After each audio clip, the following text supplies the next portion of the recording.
The great speaker and fellow drinker Benjamin Franklin once said, "In wine there is wisdom, in beer there is freedom, and in water there is bacteria."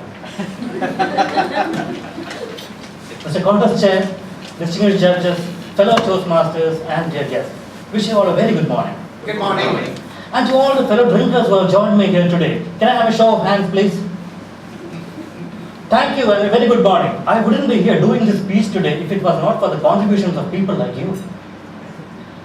I am proud to be an alcoholic. And I strictly disagree with all the hurting comments of the negative impacts of alcohol. Comments such as alcohol causes liver cirrhosis, heart attacks, brain hemorrhages. Well, there might be a few minor issues like that. But have you ever wondered about the great benefits alcohol offers? Did you ever know that a few drinks makes a person so kind-hearted and willing to help fellow beings? One uncle of mine always makes it a point to do one good deed at least after drinking. Once he told me, "Last night I was coming home from the bar and with very great effort I helped a poor old woman cross the road to the other side." I said, "That's so kind of you." "Yeah, but that lady was very angry with me after I did that." I said, "Why should she be angry with you after you took so much effort to make her cross the road?" "Because she was not standing there to cross the road." We alcoholics normally not only help others, we also take help from all people around. We are not egoistic. A friend of mine actually has his house near a bar.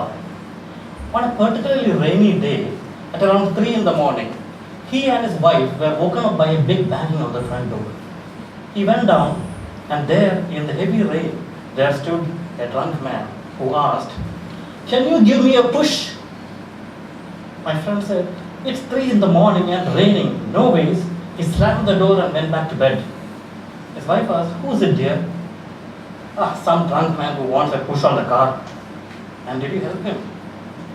"No, it's raining heavily and it's 3 in the morning. I can't go out." "So rude of you.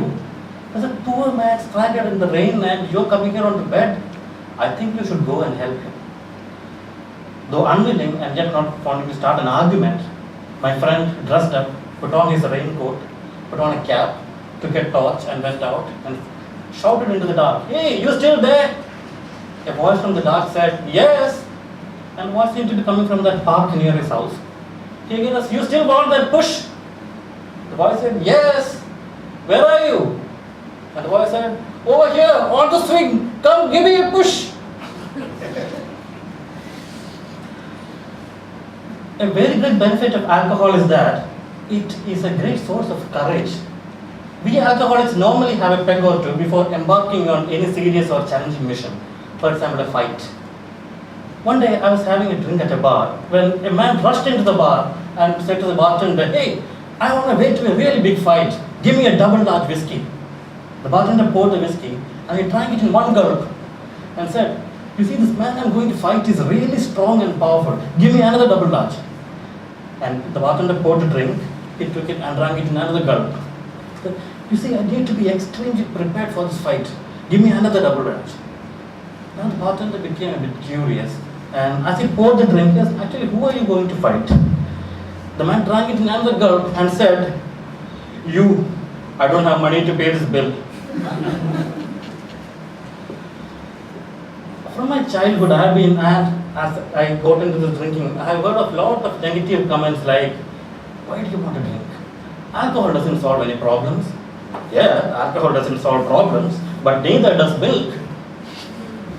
But I finally saw that alcohol does have two sides to the coin. For example, sometimes alcohol makes you feel that you are whispering when in fact you are not.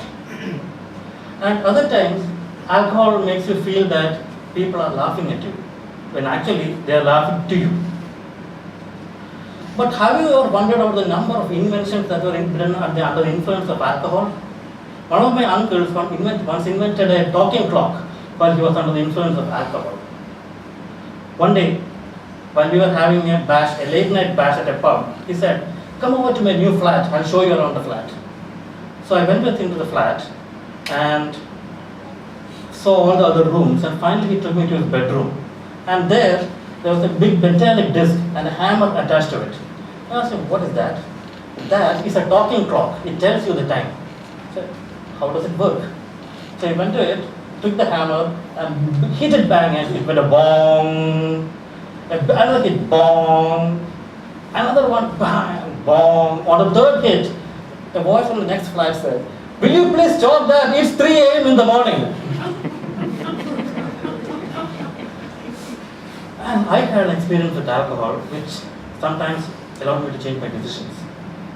Last week, I had a really bad drinking session and I ended up in a fight in the bar. The police came in and I was arrested. The next day, I was produced before the court. And I still had that hangover from yesterday's drink. The judge looked at me sternly and said, do you realize that you have been brought here for drinking? I said, that's great. When do we start? This might have probably angered him. He took that big hammer and said, order, order. And I said, Scotch, whiskey and soda for me, please. The hearing of the case is next week. But what will be the result of that? I am proud to be an alcoholic and I will always be. Over to you.